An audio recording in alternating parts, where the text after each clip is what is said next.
Hello Challenger, how are you doing? J'espère que vous allez bien. Moi ça va grâce à Dieu.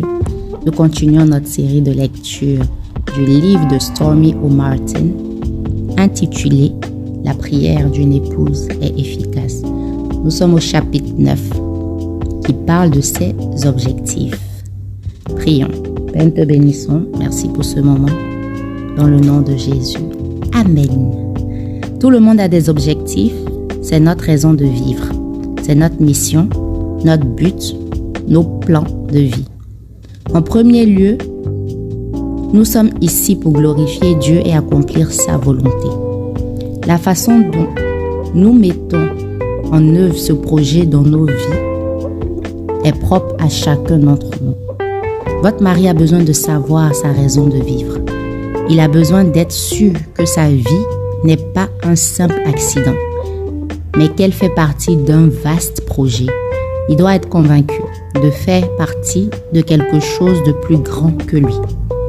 Quand il découvre quel est ce but et qu'il fait ce pourquoi il a été créé et qu'il devient ce qu'il est appelé à être, il trouve alors une pleine satisfaction. Cela ne peut que contribuer à votre bonheur en tant qu'épouse.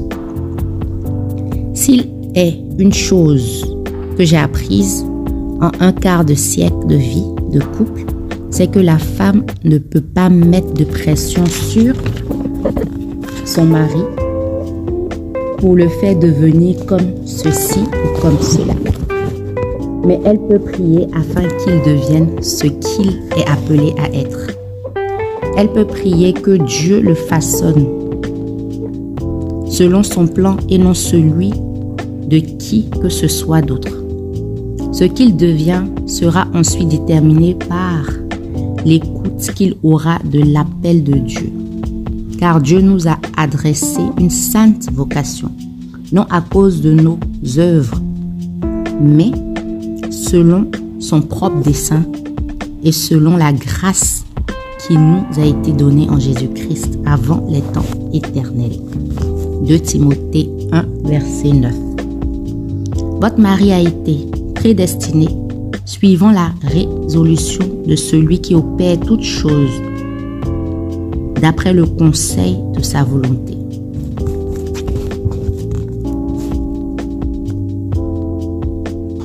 Éphésiens 1, versets 11 à 12. Mais il vous appartient encore de prier qu'il entende l'appel de Dieu afin que ce qu'il est et ce qu'il fait soit en harmonie avec les projets de Dieu pour sa vie. Il n'est pas difficile de se rendre compte qu'un homme vit ou ne vit pas les projets de Dieu pour lesquels Dieu l'a créé. Vous pouvez ressentir qu'il n'est pas en repos.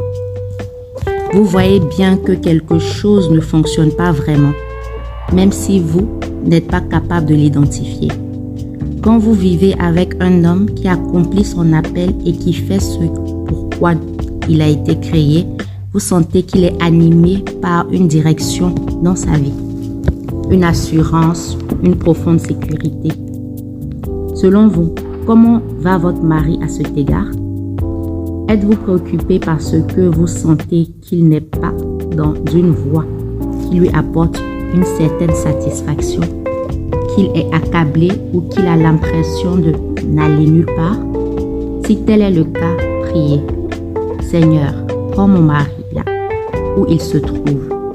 Révèle-lui ce que tu l'as appelé à être et ouvre les portes pour qu'il puisse le devenir et le réaliser.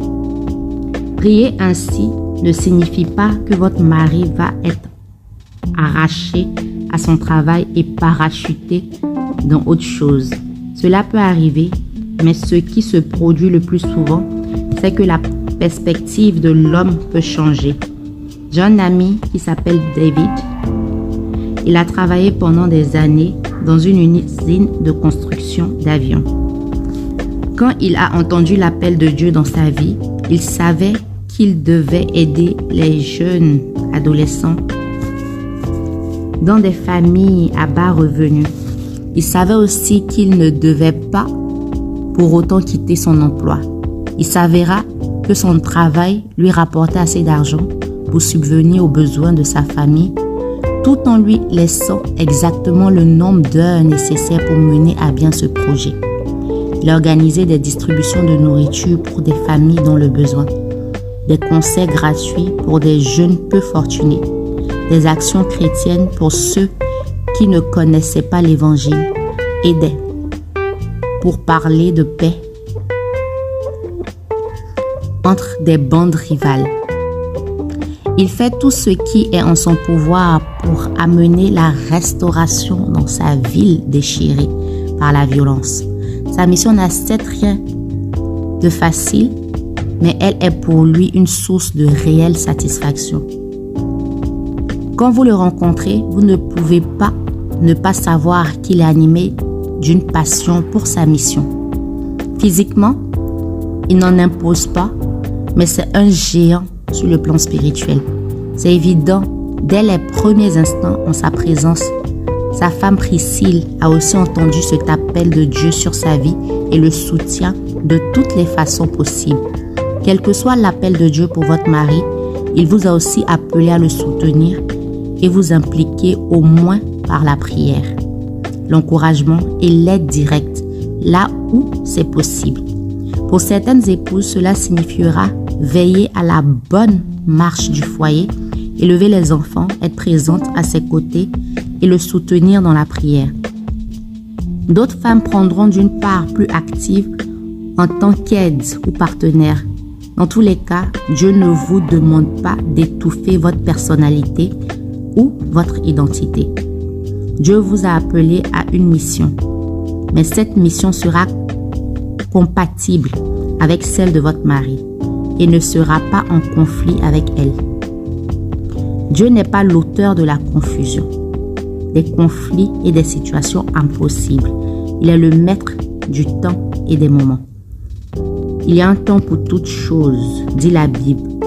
Si vous êtes soumis à Dieu, vous pourrez en son temps réaliser parfaitement ce à quoi Dieu vous a appelé.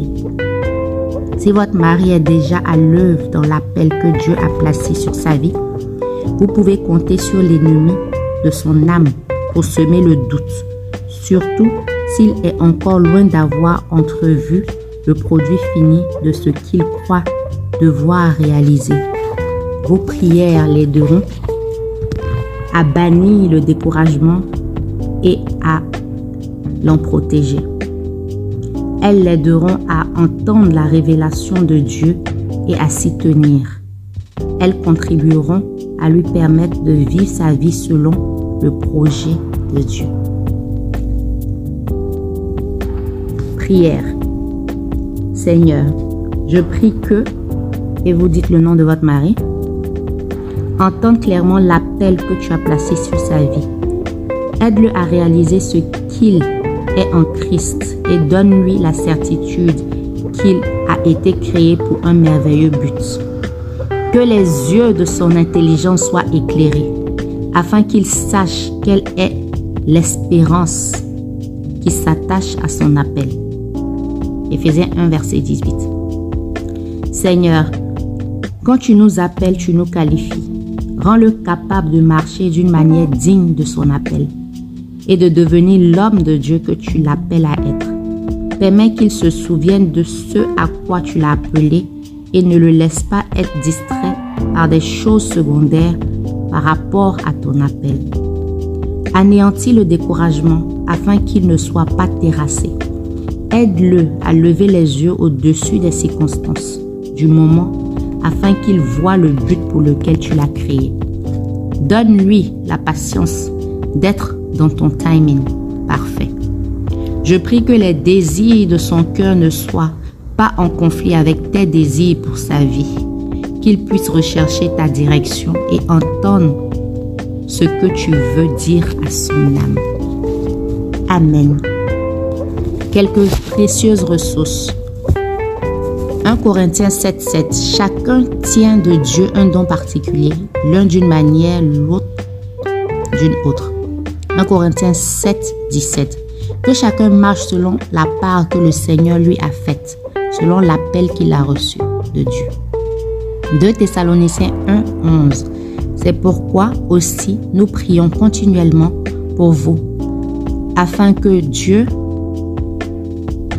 vous juge digne de la vocation et qu'il accomplisse par sa puissance tous les desseins bienveillants de sa bonté et l'œuvre de votre foi. Éphésiens 1, 17 à 19, que le Dieu de notre Seigneur Jésus-Christ, le Père de gloire, vous donne un esprit de sagesse et de révélation dans sa connaissance, qu'il illumine les yeux de votre cœur pour que vous sachiez quelle est l'espérance qui s'attache à son appel, quelle est la richesse de la gloire de son héritage qu'il réserve aux saints et quelle est envers nous, croyants, l'infinie grandeur de sa puissance, se manifestant avec efficacité par la vertu de sa force. Psaume 20, verset 4, qu'il te donne ce que ton cœur désire et qu'il accomplisse tous tes desseins. Amen. Ainsi prend fin le chapitre du jour. Nous apprenons que Dieu a un plan pour chacun de nous. En tant qu'épouse, Dieu nous appelle à épauler notre mari et la vision qu'il lui a donnée rentre en accord avec la vision qu'il nous a aussi donnée. Et notre rôle premier est de le soutenir en prière, dans la famille, dans l'encouragement. Et en tant qu'aide, nous avons toute la force qu'il nous faut. C'est avec joie que je vous ai lu. Rendez-vous dans le prochain épisode où nous parlerons de ces choix. Shalom.